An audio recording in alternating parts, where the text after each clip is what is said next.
Sports for Real with Coach Hall. Today I'm talking about law number 8 of the 48 laws of power. Get others to come to you, even if you have to use bait. Well, it has many applications in sports, but I'm going to use 2 examples. The first example is what you see here in high school sports in Florida. If you're not familiar with it, a few years ago they signed a House bill that pretty much crippled the Florida High School Athletic Association from enforcing its rules. And it was based on academics, called open enrollment. Well, a lot of people complain about the schools being so terrible, but the hype that they put out there is nothing like what it is. If you are in a school district that you feel is underperforming, you can go to any school district in the state.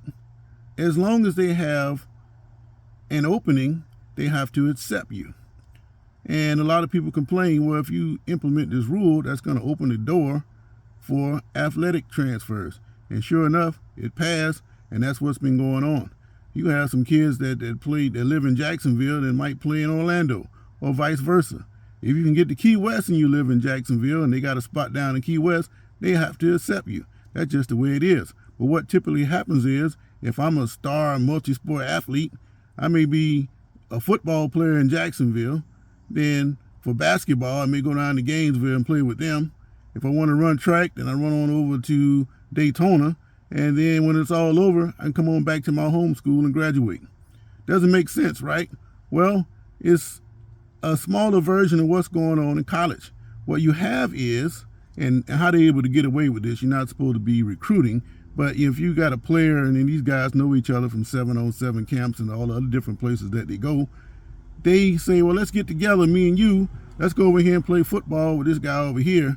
And then you get with your basketball buddies and you do the same thing. So the only thing that can really stop that is an athletic director say, no, you wasn't here when tryouts began, so we're not going to allow you to play.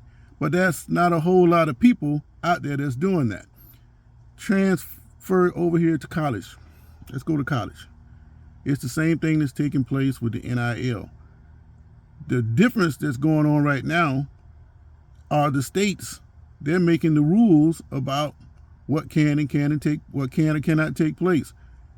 Take Texas, for instance. They are drafting bills in their legislature to allow their universities to deal with NIL in a way that the NCAA can't touch. They put that in their language. But if you go over to Florida, Florida can't do that because the Gator Boosters are tied into the legislature as being a separate entity. So they can't do the same things they're doing in Texas here in Florida. But if you take Missouri, for instance, you're talking about making laws, you're going to use bait to bring people to your program, right? Well, we know in Missouri, we're probably not going to outbid a Texas or a California for our best players, because for years our best players, they typically could go somewhere else. Well, let's get slick. They made a law where if you're in high school, you could sign a letter of intent to a Missouri school and you can get NIL money. It's not like Missouri is one of these rich states like Texas or California. A lot of people are doing bad in Missouri from what I understand. And if you got a high school kid that's doing great in your household, and then they're going to come and say, we're going to pay you X amount of dollars so this kid can come to our school, sold. And the beauty of it is for these parents like that, a lot of kids sign letters of intent when in the 9th and 10th grade. Beautiful. They're going to get paid and they're going to send the kid to school. They don't have to worry about it, and they got the money coming in already. Hey, it's a win-win situation. Then again, places like Florida, they can't do such things. So it's a crippling situation all the way around for those who can't compete. So when Nick Saban and the SEC officials went up to D.C. early last week and last Wednesday, they tried to get lobbying done where the states can, well, not the states, but the government will come in and regulate what's taking place in the SEC. Well, like I said before, it's not just the SEC, it's everybody. So the bait that they're using now, we want to get people to come to us, is like law number 8 says, they're using bait. And they're creating laws, which are the bait, to get these people to consider their institutions. Now,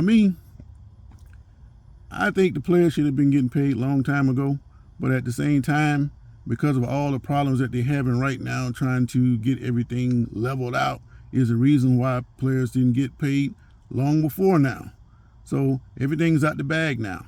What's eventually going to happen is these players are going to become employees. And then it's going to flip on his head again, because how much should this player get and how much should the other player get?